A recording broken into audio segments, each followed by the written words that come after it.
आज के स्टूडेंट आप लोगों को बताने वाले हैं गणित ज्ञान की जो हमारी बुक है उसका कितना सीखा पार्ट 2। पार्ट 1 में हमने क्वेश्चन 8 तक किया था, यहाँ पे हम क्वेश्चन 9 से स्टार्ट करेंगे।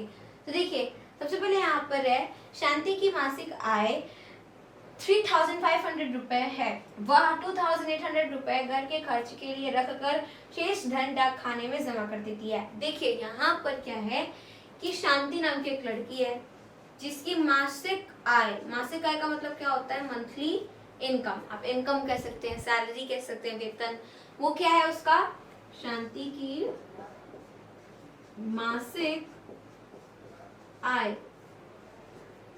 कितनी है, 3,500 रुपए। इसमें से वो घर के खर्च के लिए 2,800 रुपीज रख लेती है। तो यहाँ पे घर के खर्च के लिए धनराशि कितनी रखती है वो, 2,800। यहाँ हमारा आ जाएगा 2,800 रुपए, और बाकी जो बचता है उसे वो कहाँ जमा कर देती है, डाक खाने में। अब आगे क्या है, यहाँ पे शांति ने 2 वर्ष में कितने रुपए डाक खाने में जमा किए। देखिए मासिक आय मतलब 1 महीना, तो 1 महीना में उसे इतना मिल रहा है, 1 महीने में उसे इतने मिल रहे हैं, जिसमें से इतना वो रख ले रही है, बाकी जितना बच रहा है उसे वो डाक खाने में जमा कर दे रही है। तो सबसे पहले हमें ये निकालना पड़ेगा कि आखिर वो 1 महीने में कितना डाक खाने में जमा कर रही है। तो यहाँ पे जो भी शेष रहता है, ठीक है, जो भी बच जाता है सिर्फ वही वो जमा करती है। तो हम यहाँ पे लिखेंगे शेष धनराशि। वो कैसे आएगी, उसकी टोटल अगर हम बात करें तो उसकी टोटल इनकम है 3,500। इसमें से अब कितना उसने घर के खर्च के लिए रखा है, 2,800। तो इसको माइनस कर देंगे तो क्या बचेगा, बचा हुआ बचेगा। अब 0 में 0 गया, 0 अगेन 0 में 0 गया, 0। 5 में से 8 यानी कि 15 में से 8 जाएगा तो कितना आ जाएगा, 15 में से 8 जाएगा तो 7 आ जाएगा। अब यहाँ पे 2, तो 2 में से 2 गया तो 0, यानी कि कितना बचा, 700 रुपए बच गए। यानी कि 700 रुपए वो 1 महीने में डाक खाने में जमा करती है। तो यहाँ हम लिखेंगे 1 माह में डाक खाने में जमा की गई धनराशि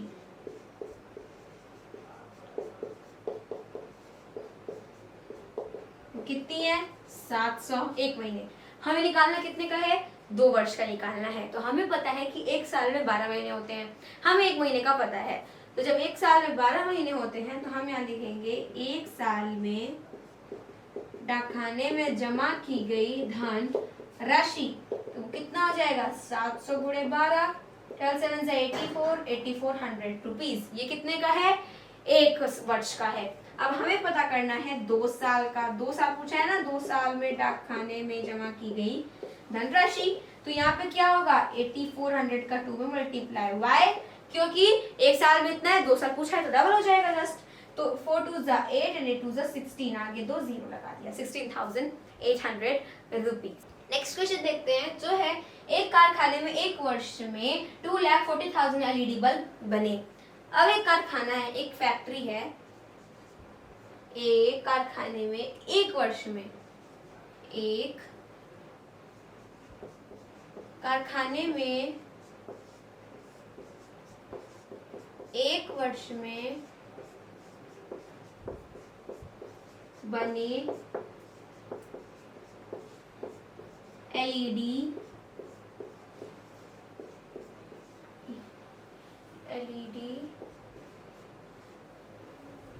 बल्बों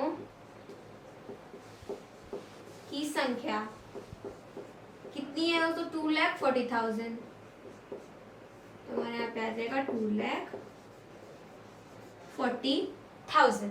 अब आगे क्या है, यदि प्रत्येक माह में बनने वाले बल्बों की संख्या समान हो तो 1 माह में कितने बल्ब बने। हमें पता है कि 1 वर्ष में कितने माह होते हैं, 12। 1 ईयर में 12 मंथ्स होते हैं। तो अगर हमें 1 मंथ का पता करना है तो उसके लिए क्या करेंगे, डिवाइड करेंगे।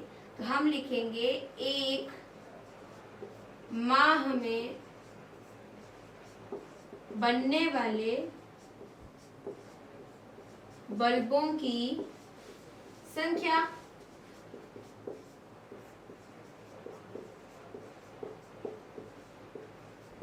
हम क्या करेंगे 2,40,000 जो है इसमें हम डिवाइड दे देंगे किससे 12 से, क्योंकि एक साल में कितने महीने होते हैं 12 महीने होते हैं, हमें एक का पता करना है।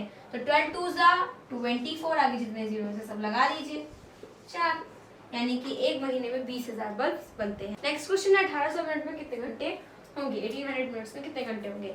तो हम सबको पता है कि एक घंटे में 60 मिनट होते हैं, तो हम यहाँ पर लिखेंगे 1 आवर इक्वल्स टू 60 मिनट।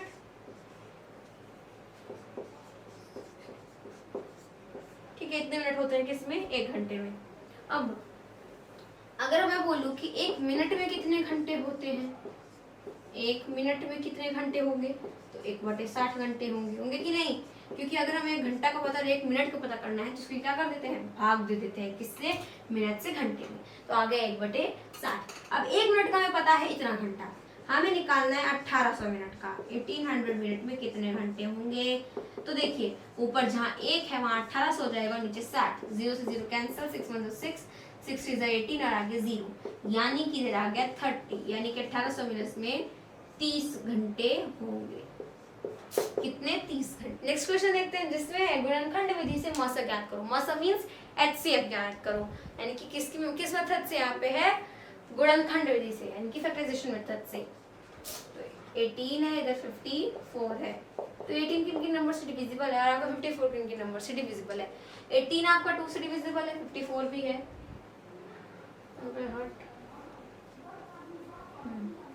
तो फैक्टराइजेशन मेथड से कैसे करते हैं, सबसे पहले जैसे आपका ये है 18 में यहाँ पे किया, ठीक, इधर लिखेंगे 2, अब 2 से 18 को हम डिवाइड करेंगे, तो 2 9 18, एक में लिख दिया 9। अब 2 को आप और नहीं कर सकते, और छोटा नहीं कर सकते, 9 को कर सकते हैं, 3 3 9। अब ये जो आपको छोटे छोटे नंबर्स मिले, जो प्राइम नंबर्स मिले, ये नहीं कि 9 भी तो छोटा है, जो प्राइम नंबर्स मिले हैं जिनको आप आगे नहीं काट सकते उन्हें आपको लिख लेना है। तो यहाँ पे आ जाएगा 2 × 3 × 3, ये किसका हो गया, 18 का हो गया। अभी हमने किसका किया, 18 का किया, अभी हमें 54 का भी करना है। तो जब हम 54 का करेंगे, चलिए देखते हैं उसका कैसे होगा। 54 इसका पहले 2 करेंगे, 2 2 4, फिर 2 7 जा, फिर 3 9 जा, अगेन 3 3 जा, तो यहाँ पे 2 × 3 × 3 × 3। अब हम इसमें देखेंगे कॉमन क्या क्या है। सबसे पहले 2 दोनों में कॉमन है, फिर 3 दोनों में कॉमन है, तो जब हम करेंगे HCF आपका क्या हो जाएगा 2 × 3, उसके बाद वापस 3 दोनों में कॉमन है, 2 3 6 और 6 3 18, HCF आपका आ गया 18। ठीक, नेक्स्ट आगे देखते हैं 4 8 और 12। 4 को तो वेरी सिंपल, 2 2 जा, तो 2 × 2। 8 का भी बहुत सिंपल है, 2 2 4, 4 2 8। 12 का भी बहुत सिंपल है, 2 2 4, 4 3 12, है ना। अगर आप छोटे नंबर से तो ऐसे कर सकते हैं। फिर 2 कॉमन है, तो HCF में आ जाएगा आपका 2, ठीक। उसके बाद वापस 2 कॉमन है, वापस 2 आ गया, उसके बाद आ जाएगा HCF आपका 4। नेक्स्ट आता है 3 7 और 9। तो 3 क्या है, प्राइम नंबर है, तो इसका 1 × 3 आ जाएगा, 7 भी 1 × 7 आ जाएगा, 9 भी आपका 1 × 9 आ जाएगा। ठीक, अब यहाँ पे कुछ आपको कॉमन दिख रहा है, जी हाँ, सिर्फ 1 दिख रहा है, तो यानी कि HCF आपका आ जाएगा 1। देखिए अगर कभी भी हमें कोई नंबर, अगर जैसे मान लीजिए अगर 1 नहीं लिखते तो क्या होता है, वो कुछ कॉमन नहीं मिलता। तो जब भी हमें HCF में कुछ कॉमन नहीं मिलता है, अरे नहीं यार, और 9 का हो जाएगा आपका 1 × 3 × 3। मान लीजिए अगर 1 नहीं लिखते, तो यहाँ तो हमने 1 नहीं लिख रखा है, तो 1 नहीं लिखते हैं वैसे भी, लेकिन यहाँ पे अगर आप लिख दिए हैं क्योंकि आपको मल्टीप्लिकेशन रूप में दिखाना है, तो जब भी आपको कुछ भी कॉमन नहीं दिखता है तो हमेशा आपका HCF 1 होता है, क्योंकि कुछ कॉमन हो या ना हो 1 जरूर होता है, क्योंकि 1 एक ऐसा नंबर जिससे दुनिया के सारे नंबर्स डिविजिबल हैं।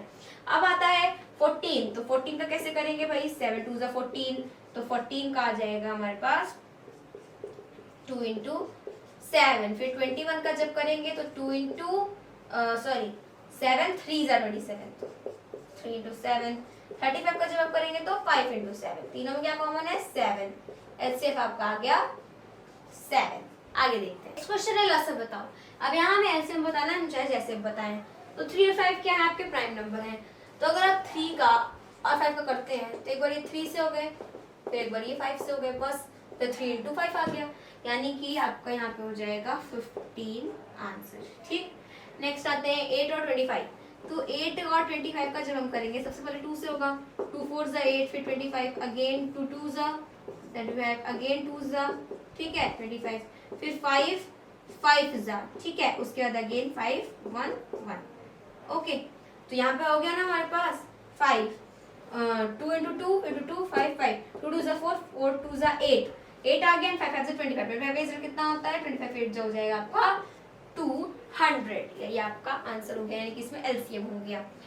15 25 30, तो यहाँ पे 15 देन 25 एंड देन 30। सबसे पहले 2 से करते हैं, इधर आ जाएगा आपके पास 15, 25 इधर आ जाएगा 15, फिर 3 से 3 5 सा, फिर 25 अगेन 5 सा, फिर 5 से 1 5 1 अगेन 5 से हो जाएगा। तो 2 3 सा 6, 5 5 से 25, 25 से कितना हो जाता है 150, 25 6 सा। अब 5 15 और 25, तो 15 25 तो वही है, यहाँ पे बस 5 कर देते हैं, तो यहाँ 5 टाइम्स जाएगा 1 आ जाएगा, इधर 5 आ जाएगा और इधर आपका 3 आ जाएगा, 5 3 सा 15। उसके बाद आपका 3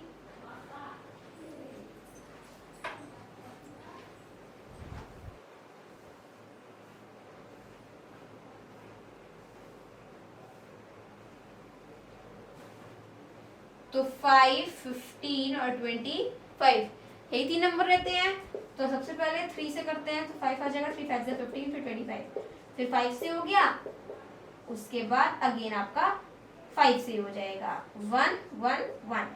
तो 3 मल्टीप्लाई बाय 5 मल्टीप्लाई बाय 5, 5 से 25, 25 3 ज़ा 75 आंसर हमारा आ गया, यानी कि जो एलसीएम था वो हमें मिल गया। तो ये हो गया। आगे देखते हैं, चलिए देखते हैं यहाँ पे क्वेश्चन नंबर 14, जो किया है छोटी से छोटी संख्या बताओ जो 2 3 और 5 से पूरी पूरी विभाजित हो जाए। देखिए जब भी छोटी से छोटी संख्या की बात आती है, यानी कि मिनिमम नंबर्स की बात आती है, तो वहां पे एलसीएम फाइंड करते हैं, क्योंकि एलसीएम में क्या होता है लीस्ट कॉमन मल्टीपल, यानी कि न्यूनतम के लिए हमारा एलसीएम होता है। अगला क्वेश्चन देखते हैं जिसमें नहीं, तो नंबर्स क्या थे 2 3 5, इसका हमें लेना है एलसीएम। तो तीनों क्या है प्राइम नंबर्स हैं, तो पहले ये 2 से हो गया, ये तो होगा नहीं, फिर ये अकेले आपका 3 से हो जाएगा और फिर ये लास्ट में 5 से सब 1 बना जाएगा। तो 2 3 5 एलसीएम में क्या करेंगे हम 2 मल्टीप्लाई बाय 3 मल्टीप्लाई बाय 5 कितना आ जाएगा 3 2 6 6 5 30। 30 दोस्तों सबसे छोटा से छोटा नंबर है जिसको 2 से भी डिवाइड कर सकते हैं, 3 से भी कर सकते हैं, 5 से भी कर सकते हैं। देखते हैं क्वेश्चन नंबर 15, जिसमें क्या है वह बड़ी से बड़ी संख्या बताओ जिससे 15 30 और 45 को पूरा पूरा बांटा जा सके। अब सबसे पहले हमसे सबसे छोटी संख्या पूछा था, अब सबसे बड़ी संख्या पूछ। जब हमसे बड़ी संख्या पूछे तो उसके लिए हम क्या फाइंड करेंगे एचसीएफ फाइंड करेंगे। तो 15 है 30 15 30 45, तो वो कौन सा नंबर जिससे तीनों डिविजिबल है वो है हमारे पास 3। 3 5 15, 3 10 30 और फिर आ जाएगा 3 1 3 3 5 15। उसके बाद है हमारे पास 5 5 1 5 5 2 10 5 2 15।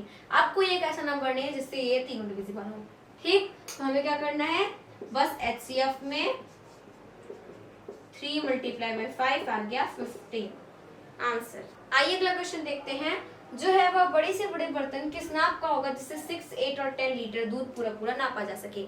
इसमें भी क्या है बड़ा से बड़ा बर्तन है, तो नंबर क्या है 6 8 10, इतने लीटर जो दूध है वो पूरे पूरे उस बर्तन में मापा जा सके। सबसे बड़े से बड़े बर्तन का नाम बताना है, एचसीएफ फाइंड करेंगे 2 3 ज़ा 2 4 ज़ा एंड देन 2 5 ज़ा, ठीक। यानी कि अब आगे नहीं हो सकता, इसका मतलब हमारा एचसीएफ आ गया 2।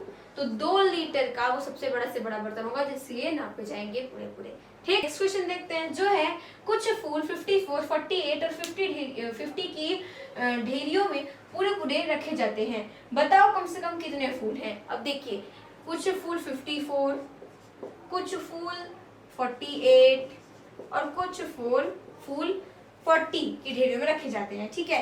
तो अब हमें बताना है कम से कम आखिर फूल कितने हैं, ठीक है। कुछ इतने की गांठ में, कुछ इतने की, कुछ इतने की ढेरियों में है, तो हमें कम से कम फूल बताना है। तो जो कम से कम बताना है क्या फाइंड करेंगे एलसीएम फाइंड करेंगे। तो 2 से करते हैं, 2 2 ज़ा 4 2 7 ज़ा 14, फिर 2 2 ज़ा फिर 2 4 ज़ा, उसके बाद आ गया 20। अब फिर करेंगे 2 से 27 वैसे ही आ गया, इधर आ जाएगा 12, इधर आ जाएगा 10, फिर 2 से करेंगे 27 वैसे ही रहेगा, 2 6 ज़ा 2 5 ज़ा, उसके बाद आपका 2 यहाँ पे है तो 27 2 3 ज़ा 5 ज़ा, फिर हम करेंगे 3 से, 3 9 जा, फिर 1 एंड देन 5, फिर करेंगे हम 3 से, 3 3 जा, 1 एंड देन 5, फिर करेंगे हम 3 से तो 1 1 5, फिर लास्ट में कर देंगे 5 से। ठीक, अब जब हमें इसका एलसीएम फाइंड करना है तो क्या होगा, देखिए 2 multiply by 2 multiply by 2 multiply by 2 multiply by 3 multiply by 3 multiply by 3 and multiply by 5। 2 2 4 4 2 8, ठीक है, 4 2 8, फिर 5 3 15, 3 3 9। तो देखिए सबसे पहले 9 2 18, तो 18 मल्टीप्लाई बाय 15 मल्टीप्लाई बाय 8, 18 का 15 में मल्टीप्लाई करते हैं पहले, तो 18 का 15 में करेंगे, 8 से 40 को 0 कैरीज 4, 5 और 1 4 9 हो गया आपका। उसके बाद 8 1 जा 8, 8 1 जा 8 और फिर आ गया 1 1 जा 1, फिर 0 आ गया, इधर 17 को 7 और इधर आ गया आपका 2। ठीक, अब यहाँ पे 270 मल्टीप्लाई बाई 8, तो 8 7 56 को 6 कैरीज 5, तो 16 और 5 21 आ रहा है, आगे 0, 2160 कम से कम इतने फूल होंगे। तो यहाँ पे हमारा जो कितना सीखा था होता है कंप्लीट। मिलते हैं नेक्स्ट चैप्टर में, तब तक के लिए दोस्तों जय हिंद जय भारत।